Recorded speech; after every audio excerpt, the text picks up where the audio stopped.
One chance. If I fail, everything burns.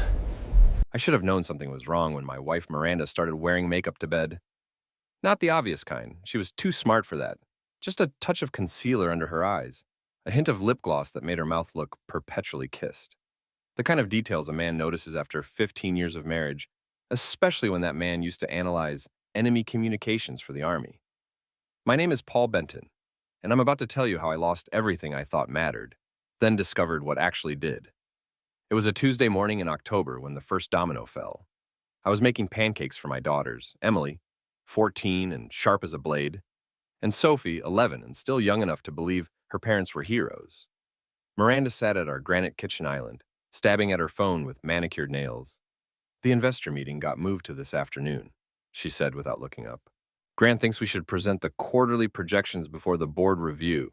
Grant Wallace, Miranda's chief operating officer, Harvard MBA, trust fund baby who wore his privilege like cologne, too much and impossible to ignore.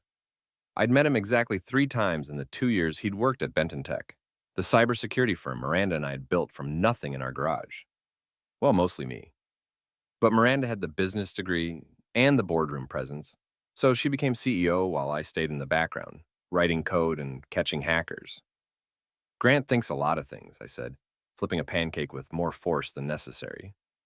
Emily looked up from her calculus homework. "Why don't you like Mr. Wallace, Dad?" "I never said I didn't like him. You get that face whenever Mom mentions him." "What face?" "The same one you make when Sophie leaves her dishes in the sink," Sophie giggled. "Dad's constipated face." "I do not have a constipated face," I protested, but I was smiling. These moments, coffee brewing, pancakes sizzling, my girls laughing, this was what mattered. Miranda finally looked up. "Paul, can you handle pickup today? The meeting might run late." "Sure. Which meeting is this again?" She hesitated for half a second. "Quarterly projections, I told you." But her eyes shifted left when she lied. "Always had since college." It's how I knew she'd eaten the last piece of my birthday cake in 2009, and how I knew she wasn't telling me the truth now. After dropping the girls at school, I drove to our office building downtown. Benton Tech occupied the entire 15th floor, with floor-to-ceiling windows overlooking Houston's skyline. I'd always been proud of what we'd built, but lately, I felt like a stranger in my own company. I badged into the server room and pulled up our security logs. Old habits from military intelligence. When something feels wrong, gather intelligence first. What I found made my chest seize with cold dread.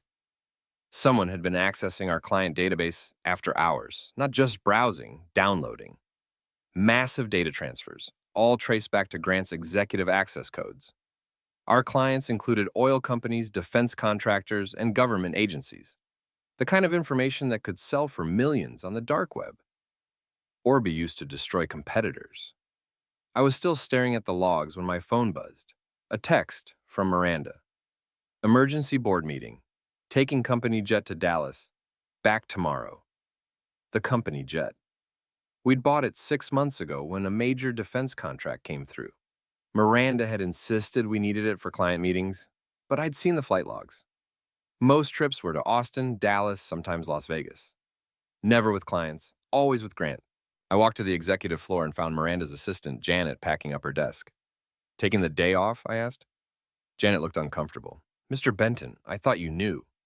"Mrs. Benton gave me the rest of the week off. Said the office would be closed for restructuring." Restructuring? We'd never discussed restructuring. I tried to access Miranda's office, but my keycard didn't work. Same with Grant's office. In fact, my access had been restricted to the server room and my own small office in the back corner. My phone rang. Unknown number. "Paul Benton?" "Yes." "This is David Chen from Houston Chronicle Business Section. I'm calling about the sale of Benton Tech. Can you comment on the acquisition?" The world tilted. "I'm sorry, what sale?" "The announcement went out an hour ago. Benton Tech has been acquired by Meridian Holdings for $47 million. As co-founder, surely you—" I hung up. My hands shook as I called Miranda. Straight to voicemail. Grant's number, same thing. I drove home in a daze, my mind racing through possibilities. Maybe it was a mistake. Maybe the reporter got bad information. Maybe the locks had been changed.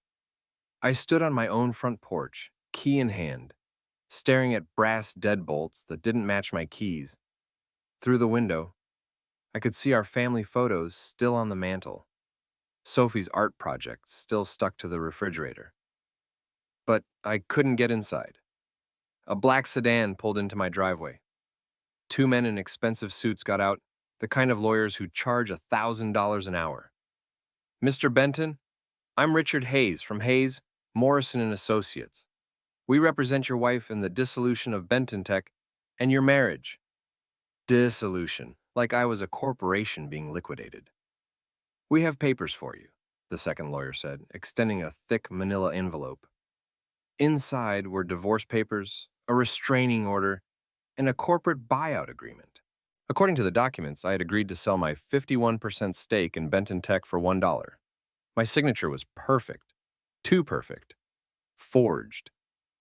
There's been a mistake, I said. Sir, your wife has made serious allegations about your mental state and potential threats of violence.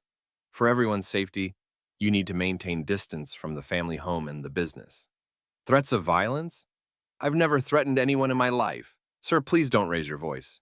We have a recording of you threatening Mr. Wallace last week. I stared at him. What recording? Hayes pulled out his phone and played an audio file. My voice crystal clear. Grant, I swear to God, if you don't back off, I'll make you regret it. I know where you live and I know how to hurt you.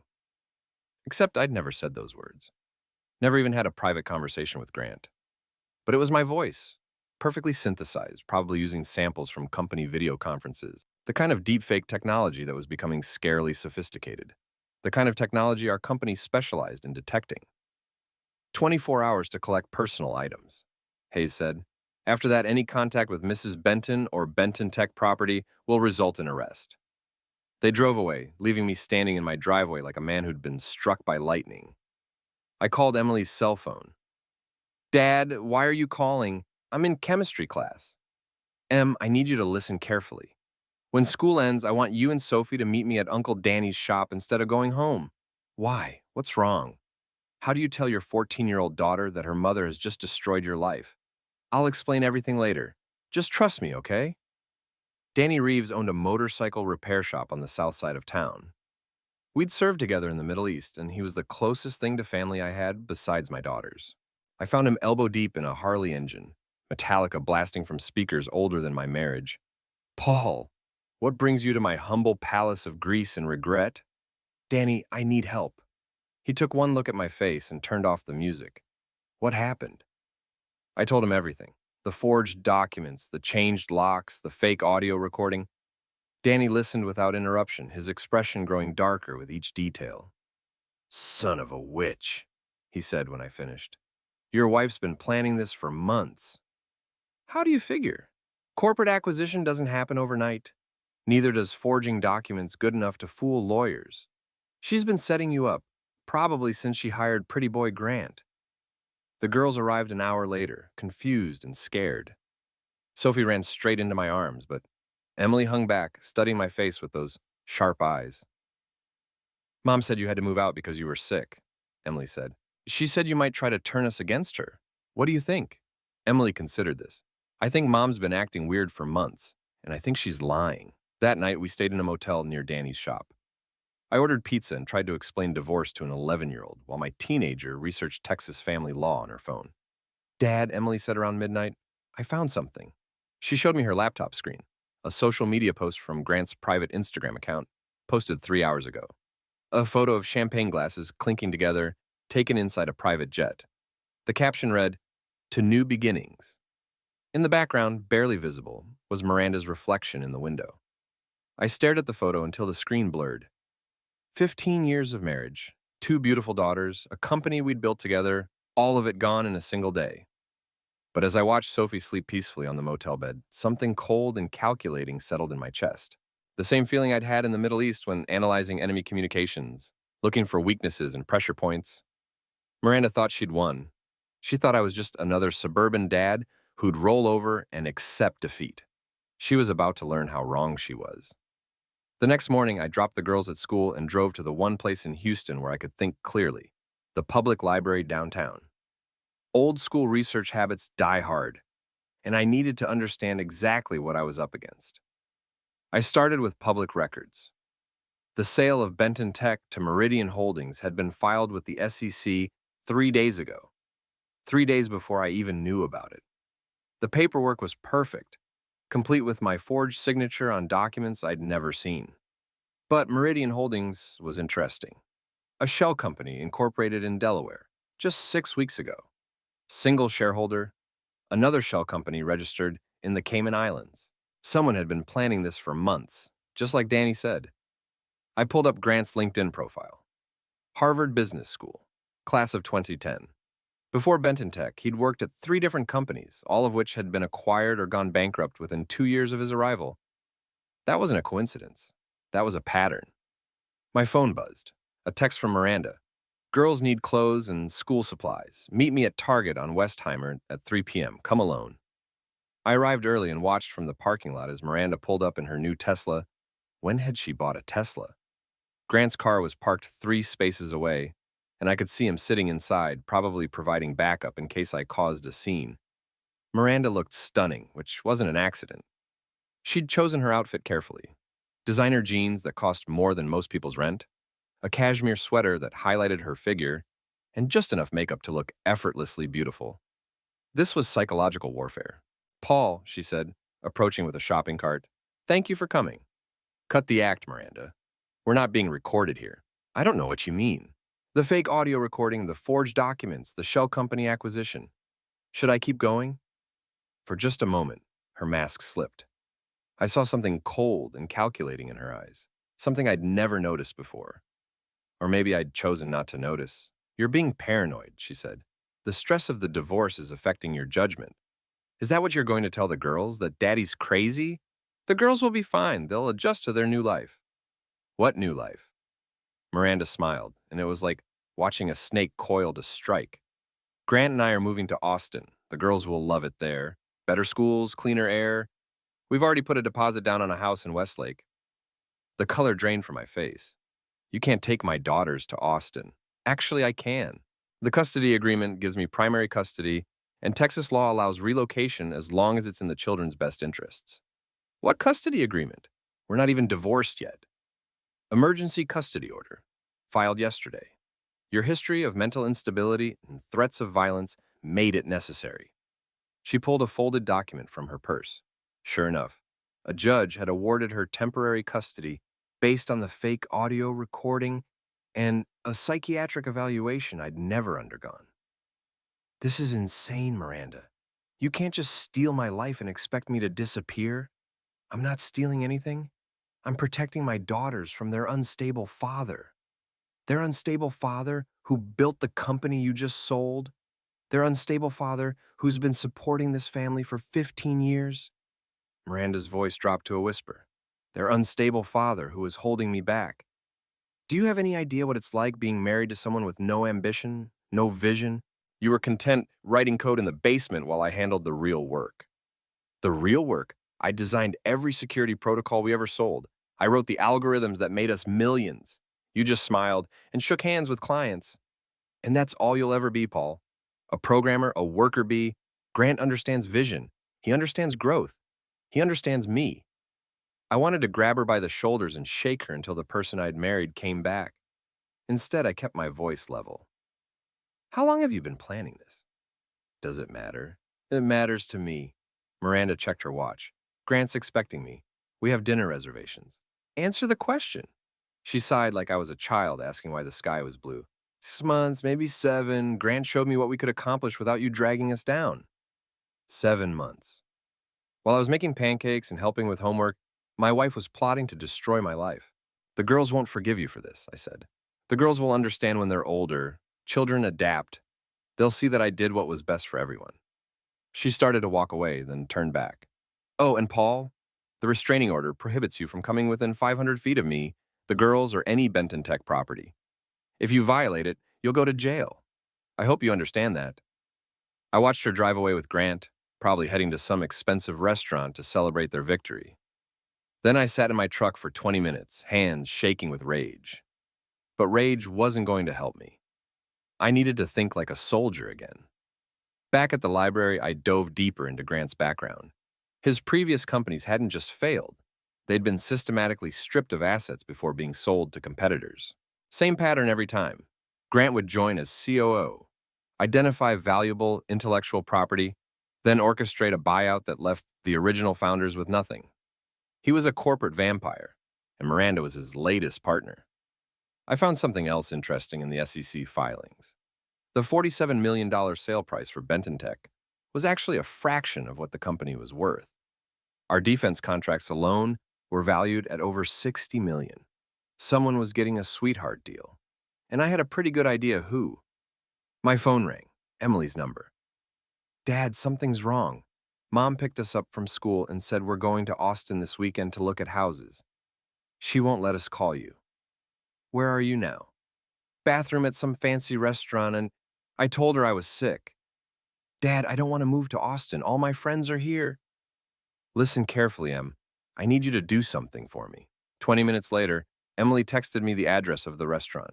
I drove over and parked across the street, using my phone to zoom in on their table by the window. Miranda and Grant sat close together, her hand on his arm, both of them laughing. They looked like the perfect couple. Successful, attractive, completely in love. My daughter sat across from them, Sophie picking at her food, while Emily stared out the window with teenage contempt. Grant said something that made Miranda laugh, and she leaned over to kiss him. Not a quick peck. A real kiss. The kind that said they'd been doing this for a while. I took pictures, lots of pictures. Then I called my lawyer. Well, the lawyer I was about to hire. Thompson Legal Services, this is Sarah. I need to speak with someone about a divorce case, emergency situation. Hold, please. 2 minutes later, this is Jake Thompson. What's the emergency? I told him everything, sending the photos while we talked. Thompson listened without interruption, occasionally asking for clarification. Mr. Benton, I'm going to be straight with you. Your wife's lawyers are good. They've covered their bases legally, but they made one mistake. What's that? They move too fast. When someone's this eager to destroy you, it usually means they're hiding something worse than what they're accusing you of. So what do? We dig and we fight. But I need to warn you, this is going to get ugly. Your wife clearly has resources and connections. Are you prepared for a war? I thought about Sophie's confused face at dinner, Emily's anger at being manipulated, and Miranda's cold smile when she told me I was just a programmer. Mr. Thompson, I spent 8 years in military intelligence. I know how to fight wars. Good, because we're going to destroy them. Jake Thompson's office was everything Miranda's lawyers wasn't. Cluttered, practical, and honest. No marble floors or leather furniture, just stacks of case files and a coffee maker that looked older than my marriage. First thing we need to do is challenge the custody order, Thompson said, spreading documents across his desk. The judge who signed this, Margaret Henley, she's known for making quick decisions based on incomplete information. Can we get it overturned? Maybe, but we need evidence that your wife lied on the petition. The fake audio recording is a good start, but we need more. I pulled out my laptop and showed him what I'd found about Grant's pattern of corporate destruction. Thompson whistled low. This is good, really good, but it's circumstantial. We need something that directly ties your wife to fraud. What about the forged signatures on the sale documents? Hard to prove unless we can show intent to defraud. And even then, she could claim you gave verbal consent. I was starting to understand why Miranda had moved so quickly. Every legal avenue seemed blocked. There is one thing, Thompson said. Your wife made a mistake by taking the girls to Austin without court approval. The custody order gives her primary custody, but it doesn't authorize relocation. If we can prove she's planning to move them permanently, we can get an emergency hearing. Emily said they're looking at houses this weekend. Perfect. We file a motion Monday morning. But in the meantime, we need to gather more intelligence. That afternoon, I drove to Benton Tech's office building. My key card didn't work anymore, but I knew the building's security systems. I'd helped design them. The loading dock entrance had a 12-second delay between the door closing and the alarm activating. Plenty of time for someone who knew what they were doing. The 15th floor was mostly empty, but I could hear voices from the conference room. I made my way to the server room and plugged in a USB drive I'd prepared. If Grant was stealing client data, I wanted proof. The download took 8 minutes. 8 minutes of my heart pounding while I listened for footsteps in the hallway. When it finished, I had copies of every file accessed in the past month, including email logs and security footage. I was about to leave when I heard Miranda's voice from the conference room. The Austin office will be operational by December 1st. We'll transfer the key contracts and let the rest expire. What about the employees? Grant's voice. Severance packages for essential personnel. Everyone else gets laid off. We'll blame it on the acquisition. A third voice I didn't recognize. And Benton? Paul won't be a problem. The restraining order keeps him away, and the custody arrangement ensures his compliance. He won't risk losing access to his daughters. I pressed my ear to the door. You're sure about that? The unknown voice asked. Men like Benton don't usually give up easily. Miranda laughed. You don't know Paul. He's passive-aggressive at worst. He'll sulk and complain, but he won't fight back. He never has. If you're wrong, I'm not wrong. I've been married to him for 15 years. Paul Benton is not a threat. I smiled in the darkness. Miranda had just made her second mistake, underestimating her enemy. Back at Danny's shop, I analyzed the stolen data. What I found was worse than corporate espionage. Grant had been selling client information to competitors, but he'd also been manipulating our security software to create backdoors in our clients' systems. Our software protected oil refineries, power grids, and military contractors. Grant had essentially given hostile actors the keys to critical American infrastructure. This wasn't just fraud, it was treason. I called Thompson immediately. Holy crap, he said when I explained what I'd found. Paul, this changes everything.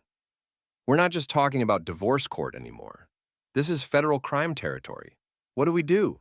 We call the FBI. But first, we need to make sure this evidence is admissible. How exactly did you obtain it? I told him about my late-night visit to the office. That's a problem. Technically, you committed breaking and entering. A good defense attorney could get this thrown out. So we can't use it. We can't use it directly, but we can use it to know where to look. I have a contact at the FBI Cyber Crimes Division. If we point them in the right direction, they can get warrants for the same information. How long will that take? Weeks, maybe months. And in the meantime, your wife is moving to Austin with your daughters. I felt the walls closing in again.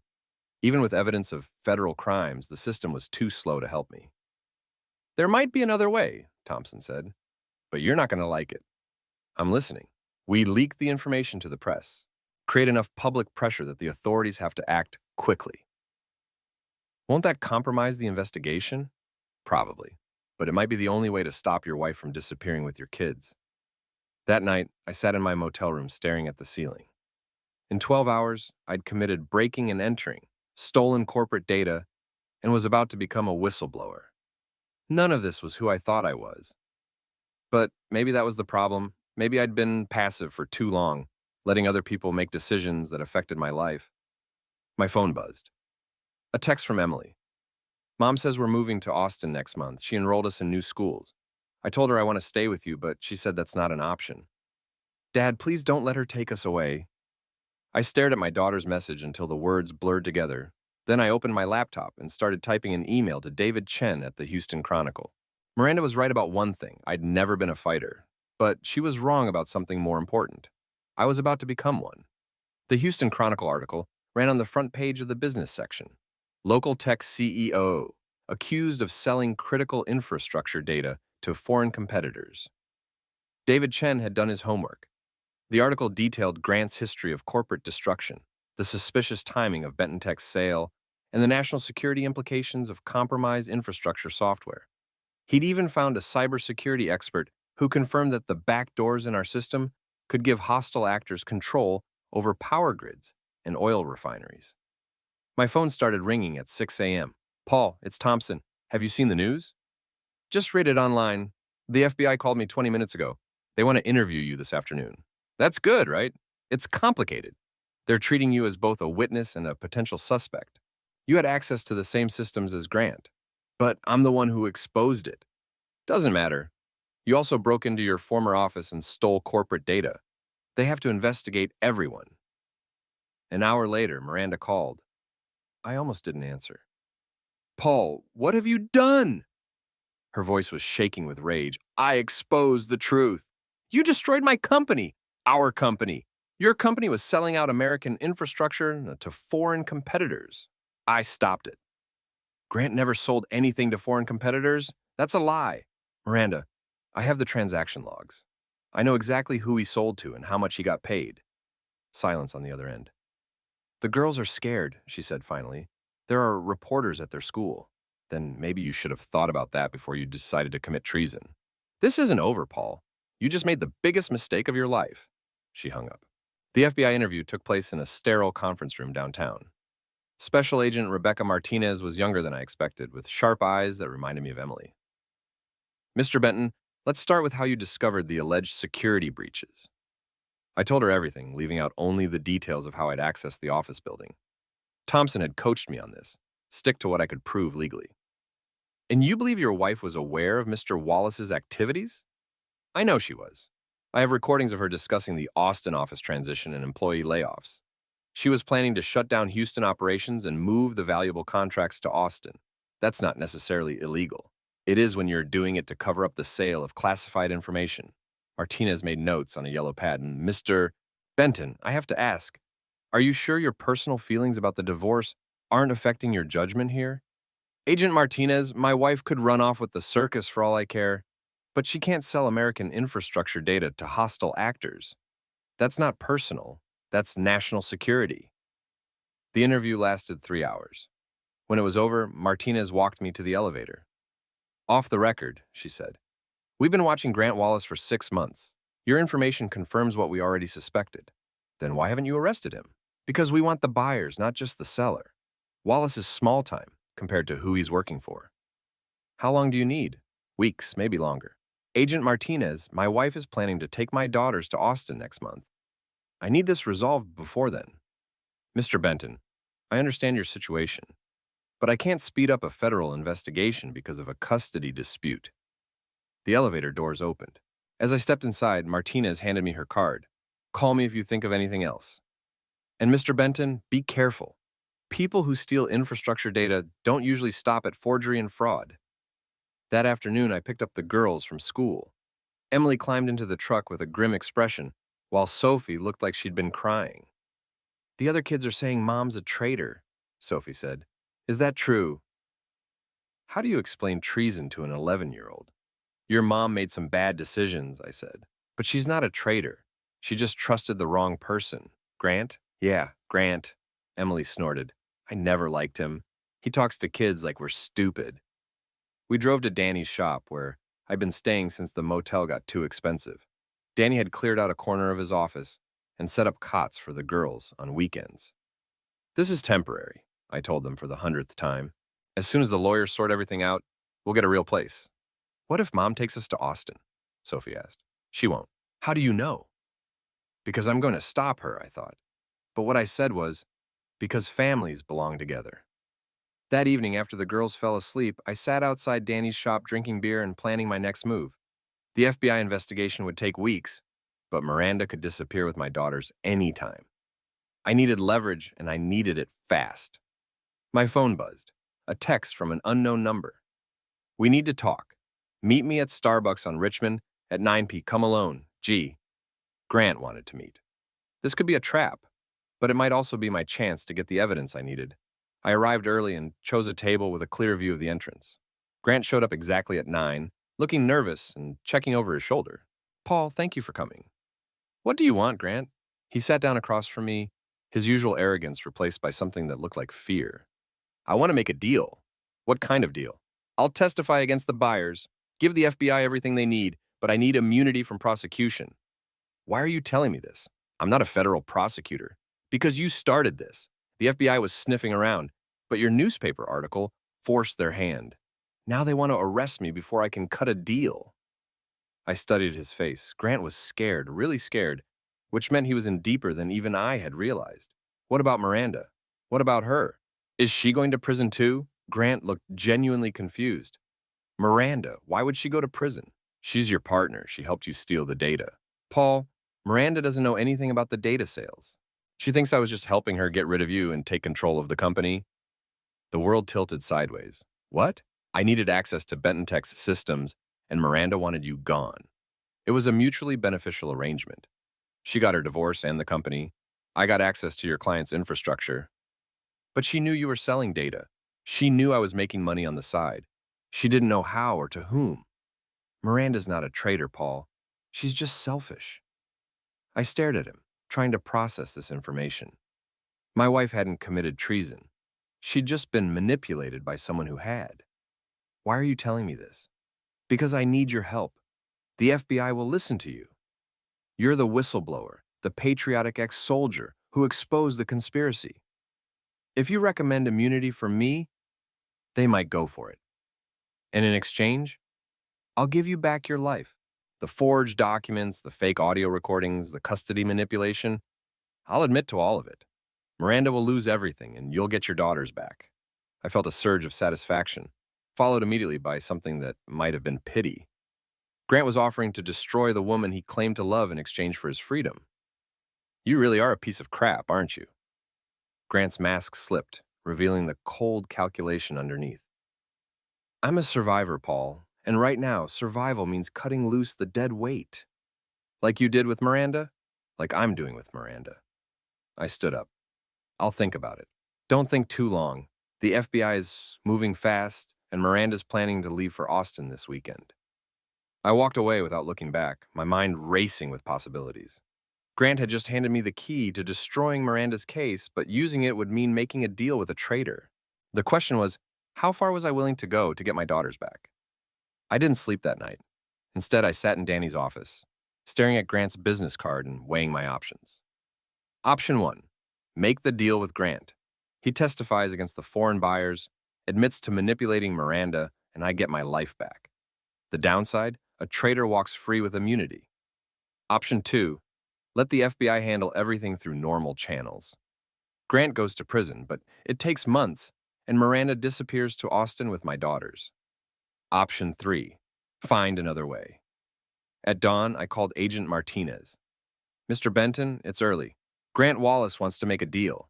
He's willing to testify against the buyers in exchange for immunity. When did he contact you? Last night. He thinks I have influence with your investigation. Do you want to have influence? I want my daughters back, Agent Martinez.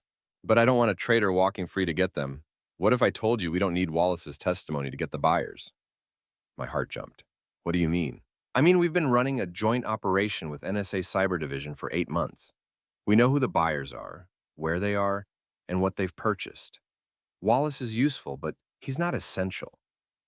Then why haven't you arrested him? Because we're rolling up the entire network next week. Buyers, sellers, and intermediaries across 3 countries. Wallace's arrest is part of a coordinated operation. What about Miranda? Your wife will be questioned, but unless we find evidence she knew about the data sales, she won't be charged with espionage. She'll still face fraud charges for the forged documents. That's a local matter. But yes, probably. I felt a weight lift from my chest. Miranda wasn't a traitor, just a woman who'd made terrible choices. That mattered more than I wanted to admit. Agent Martinez, there's something else. Wallace told me he has recordings of conversations with Miranda, evidence that she knew about the forged documents and fake audio files. Where are these recordings? I don't know, but if you arrest him before he destroys them, we'll get a warrant for his electronics. Mr. Benton, you've been very helpful, but I need you to stay away from Wallace until we make our arrests. If he feels cornered, he might run. When will that be? Soon. After hanging up, I called Thompson with an update. This is good news, he said. If the FBI has evidence of document forgery, we can get the custody order overturned immediately. How immediately? Emergency hearing? Maybe tomorrow if Judge Henley has an opening. Do it. That afternoon, I was working on Danny's computer when Emily called. Dad, something weird is happening. Mom's packing suitcases and she keeps making phone calls in Spanish. Spanish? Your mom doesn't speak Spanish. That's what I thought. But she's definitely speaking Spanish to someone. And Dad? Grant's here and he looks really scared. My blood ran cold. I need you to listen carefully. Pack a small bag with clothes for you and Sophie. Hide it in your closet. If anything weird happens, I mean anything, you call me immediately. Dad, you're scaring me. I'm sorry, baby. Just trust me, okay? An hour later, Thompson called back. Paul, we have a problem. Miranda's lawyers filed an emergency motion to allow immediate relocation to Austin. They're claiming you're harassing their client, and the children are in danger. That's B. I know it's B, but they have a hearing scheduled for tomorrow morning. And if Judge Henley grants it, Miranda can leave with the girls immediately. Can we stop it? Not unless we have evidence of fraud by tomorrow morning. I hung up and called Agent Martinez. Straight to voicemail. Danny found me pacing around his shop like a caged animal. Paul, you need to calm down. I can't calm down. Miranda's about to disappear with my daughters and the FBI won't return my calls. So what are you going to do about it? I stopped pacing. What do you mean? I mean, you can stand here feeling sorry for yourself, or you can do something about it. Like what? Danny walked over to his tool chest and pulled out a small electronic device I didn't recognize. Like this, GPS tracker, magnetic mount, battery life of 6 months. Danny, I can't what? Track your own daughters? Make sure they're safe? I stared at the device. Crossing this line would make me a stalker in the eyes of the law. But it might be the only way to find my daughters if Miranda ran. How would I even get close enough to their car? Danny smiled. Leave that to me. That evening, Danny called Miranda's house, claiming to be from a towing company. He told her that her Tesla had been reported as blocking a fire hydrant and needed to be moved immediately. While Miranda went outside to check, Danny slipped the tracker under her rear bumper. She bought it? I asked when he got back. Hook, line, and sinker. Rich people always believe they're being persecuted. At midnight, my phone buzzed with a text from Emily. Dad, Mom says we're leaving for Austin in the morning. She won't let us call you to say goodbye. I stared at the message, feeling helpless rage build in my chest. Then I opened the GPS tracking app on my phone and watched the red dot that represented my daughters. They were still at the house, for now. At 3 a.m., the red dot started moving. I called Emily immediately, but it went straight to voicemail. Same with Sophie's phone. The red dot was heading toward Interstate 45 North, the route to Austin. I threw on clothes and ran to my truck. Danny was already waiting by his motorcycle, fully dressed. Where do you think you're going? I asked. With you, you'll need backup. Danny, this isn't the Middle East. I can't ask you to... You didn't ask. I volunteered. We followed the red dot for 2 hours, staying far enough back to avoid detection. Just outside Huntsville, the dot stopped at a gas station. I parked across the street and watched through binoculars as Miranda filled up her Tesla. Grant was in the passenger seat, constantly checking his phone. The girls were in the back, Sophie asleep against the window, and Emily staring out at the dark highway. My phone rang. Agent Martinez, Mr. Benton, where are you? Following my daughters. We just arrested Grant Wallace at his apartment, except he wasn't there. He's with my wife. They're running. That changes things. If Wallace is fleeing, he might be dangerous. Where are you exactly? I gave her our location. Stay back and keep following them. We're coordinating with Texas State Police to set up a roadblock. How long will that take? An hour, maybe 2. I watched Miranda get back in her car and pull onto the highway. The red dot started moving again, but slower now. Agent Martinez, they're not just running to Austin, they're running, period. What makes you say that? Because Austin is south of here and they're heading north. The red dot was moving toward Dallas, then beyond, toward the Oklahoma border, and points unknown. Miranda wasn't just taking my daughters to a new city. She was taking them out of the country. And I was the only thing standing in her way. The red dot stopped at a truck stop outside Dallas at sunrise. I parked behind a semi and watched Miranda's Tesla through binoculars while Danny scouted the area on foot. Grant kept checking his phone and looking over his shoulder. Whatever the FBI had told him about the coordinated arrests, he knew his time was running out. 2 exits from the parking lot, Danny reported back. But there's construction on the east side. If they run, they'll have to go west toward the interstate. My phone buzzed. A text from Emily. Dad, I think we're in trouble. Grant has a tool. My blood turned to ice. Danny, we need to call this in. Already did. State police are 10 minutes out. I watched Grant get out of the Tesla and walk toward the truck stop convenience store. This might be my only chance to talk to Miranda alone. Stay here, I told Danny. If anything goes wrong, call emergency. I crossed the parking lot and tapped on the Tesla's window. Miranda jumped, then rolled it down an inch. Paul, how did you... Never mind. You need to leave, now. Miranda, whatever Grant told you, it's not true. The FBI is closing in. You need to let me take the girls home. I can't do that. Why not? Because Grant says you'll have us all arrested. He says you made some kind of deal with the FBI to frame us. I could see the fear in her eyes. Grant had been manipulating her from the beginning, and now he was using her terror to keep her compliant. Miranda, Grant is a traitor. He's been selling infrastructure data to foreign governments. The FBI has been tracking him for months. That's not true. It is true. And when they arrest him, he's going to try to blame you for everything. Emily leaned forward from the back seat. Mom, Dad's right. Grant's been acting weird all morning. He keeps talking about Mexico and new identities. Shut up, Emily, Miranda snapped. Your father is lying. But I could see doubt creeping into her expression. The woman I'd married was still in there somewhere, buried under layers of manipulation and fear. Miranda, look at me. Really look at me. Do you honestly believe I'm capable of framing you for treason? For a moment, her mask slipped completely. I saw the woman I'd fallen in love with in college, the one who used to laugh at my bad jokes and steal my hoodies. I don't know what to believe anymore, she whispered.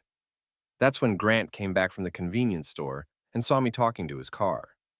His face went white, then red with rage. Get away from them, he shouted, reaching into his jacket.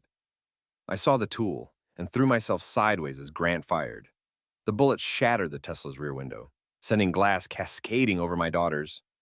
Sophie screamed. Emily threw herself over her sister, protecting her from the glass. Grant, stop, Miranda yelled. There are children in the car. But Grant was past listening. He fired again, this time at me as I rolled behind a parked truck. The bullet sparked off concrete inches from my head. I heard sirens in the distance. The state police were almost here. Grant, I shouted. It's over. The FBI already has everything they need. Shut up! He fired blindly in my direction. You ruined everything! I heard Danny's motorcycle roar to life. He came around the corner at full speed, heading straight for Grant. At the last second, he laid the bike down and slid across the asphalt, taking Grant's legs out from under him. The tool went flying. I sprinted toward it, but Grant was closer. He grabbed the tool and pointed it at Miranda's car. Nobody moves, or I shoot the kids! Everything went quiet except for Sophie sobbing. Grant, Miranda said carefully, please don't hurt my daughters. Our daughters, he corrected. We were going to be a family, remember? You, me, and the girls in Mexico. New names, new life. You never told me about Mexico. There's a lot I never told you, Miranda. Like how much money I made selling your husband's security codes. Like how easy it was to forge his signature. Like how stupid you were to trust me. I saw Emily's face in the car window, no longer scared but angry. She was her father's daughter, and she was calculating angles just like I'd taught her. Grant, I said, trying to draw his attention away from the car, the FBI knows everything. Ending us won't change that. Maybe not, but it'll make me feel better. He raised the tool toward me, and Emily made her move. She threw open the car door, slamming it into Grant's back. He stumbled forward, the tool discharging harmlessly into the air. I tackled him before he could recover, driving my shoulder into his chest and sending us both crashing to the ground. We rolled across the asphalt, fighting for control of the tool. Grant was younger and desperate, but I was trained and motivated. When he tried to knee me in the stomach, I twisted sideways and drove my elbow into his solar plexus. He gasped and loosened his grip on the tool. I ripped it away from him and scrambled to my feet, pointing the tool at his chest. Don't move. Grant lay on the ground, wheezing and scraped up from road rash. The sirens were getting louder. Paul, Miranda called from the car. Are the girls okay? I looked through the shattered window at my daughters. Sophie was crying, but unhurt. Emily had a small cut on her cheek from the glass, but was trying to comfort her sister. They're okay, I said. Thank God. Miranda got out of the car slowly, her hands visible. Paul, I'm sorry. I'm so sorry about everything. I know. I never meant for anyone to get hurt. I know that too. The state police arrived in a convoy of flashing lights and screeching tires. Officers surrounded us with tools drawn, shouting commands. Tool on the ground. Now! I carefully placed Grant's tool on the asphalt and raised my hands. I'm Paul Benton. I called this in. Agent Martinez arrived 20 minutes later, just as the paramedics finished checking the girls for injuries. She surveyed the scene. Grant in handcuffs, Miranda giving a statement to state police, Danny getting his road rash bandaged, and me holding both my daughters while they cried. Mr. Benton, are you all right? We're fine. Is it over? It's over. We arrested 12 people across 3 countries this morning. The network is finished. What happens to Miranda? Martinez looked at my wife, who was answering questions with tears streaming down her face. She'll be charged with conspiracy and fraud. But given that she was manipulated and cooperated with our investigation, she'll probably get probation and community service and custody. That's not my department. But judges tend to look favorably on parents who protect their children from armed criminals. I hugged Emily and Sophie tighter. Did you hear that? We're going home. All of us? Sophie asked. I looked at Miranda, who was watching us with an expression I couldn't read. That's up to your mom. 3 hours later, we were driving back to Houston in a convoy. Me and the girls in my truck, Miranda following in a state police car, and Danny bringing up the rear on a borrowed motorcycle. Emily was quiet for most of the trip, but as we reached the Houston city limits, she finally spoke. Dad, are you and Mom going to get back together? I don't know, Em. A lot has happened. But you still love her. It wasn't a question. Yeah, I said. I still love her. Well, even after everything she did, I thought about that for a long time. Love isn't something you turn on and off like a light switch. But love isn't enough by itself. There has to be trust and respect and honesty. Can those things be fixed? Sometimes, if both people wanted to fix them. Sophie, who had been pretending to sleep, opened her eyes. I want us to be a family again. Me too, Emily said quietly. I looked in the rearview mirror at Miranda's car, following behind us. We'll see, girls. We'll see, an epilogue 6 months later. The courtroom was packed for Grant Wallace's sentencing. He'd pled guilty to espionage, fraud, and conspiracy in exchange for a reduced sentence of 25 years in federal prison. I sat in the gallery with Miranda and the girls, watching as the judge read the sentence. Grant showed no emotion, but I could see his hands shaking as the bailiff led him away. Justice, Emily whispered. Justice, I agreed. Outside the courthouse, Agent Martinez found us on the steps. Mr. Benton, I wanted to thank you again. Your cooperation was essential to breaking up the network. Just doing my civic duty. There's something else. The Department of Homeland Security is starting a new cybersecurity initiative. They're looking for consultants with your background and experience. I looked at Miranda, who nodded encouragingly. I'll think about it. Don't think too long. The country needs people like you. That evening, we had dinner at our old house. The first time we'd all been together as a family since the truck stop incident. Miranda had moved back in 3 months ago, after completing court-ordered counseling and community service. So, Miranda said as we cleared the dishes, Agent Martinez offered you a job with Homeland Security. She offered me a consulting contract. It's different. It's also important work. It would mean traveling, maybe being away for weeks at a time. Miranda took my hand. Paul, for 15 years, I took your sacrifices for granted. I won't make that mistake again. We'd been having conversations like this for months, slowly rebuilding trust and figuring out who we were as a couple. It wasn't easy. Some days we barely spoke. Other days, it felt like we were falling in love again. What do you think I should do? I think you should serve your country, and I think the girls and I should support you while you do it. Later that night, after the girls went to bed, Miranda and I sat on our back porch drinking wine and watching the stars. Do you ever regret it? She asked. Regret what? Fighting for us. It would have been easier to just let me go. I thought about that. Yeah, it would have been easier, but easy isn't always right. I could have taken the girls to Mexico. You might never have seen them again. But you didn't. Only because Emily slammed that car door into Grant's back. She gets that from her mother. Miranda laughed. The first genuine laugh I'd heard from her in over a year. Paul, I need you to know something. What I did, the affair, the forged documents, trying to steal the company, none of that was about you not being good enough. It was about me being selfish and stupid. I know. Do you forgive me? I looked at the woman I'd married, the mother of my children, the person who'd betrayed me and then helped me fight our way back to each other. I'm working on it. That's all I can ask for. The next morning, I called Agent Martinez and accepted the Homeland Security contract. That afternoon, I called Jake Thompson and told him to withdraw the divorce papers. And that evening, I sat down with Emily and Sophie to explain that sometimes families have to fight to stay together, but when they do, they come back stronger than before. Does this mean you and Mom are okay now? Sophie asked. We're getting there. Good, Emily said. Because I was getting tired of living in Danny's shop. We all laughed at that. And for the first time in months, it felt like everything was going to be all right. Grant Wallace was wrong about one thing. I wasn't just a programmer or a worker bee. I was a husband, a father, and a man who'd learned that sometimes you have to lose everything to figure out what really matters. And what really mattered was sitting right there at my kitchen table, arguing about homework and planning our next family vacation. Miranda reached across the table and squeezed my hand. "Thank you," she whispered. "For what?" "For not giving up on us." I squeezed back. "Never." Outside, Houston stretched out under the evening sky, full of possibilities and second chances.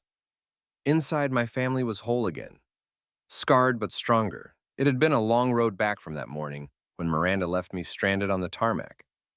But we'd made it, all of us, together.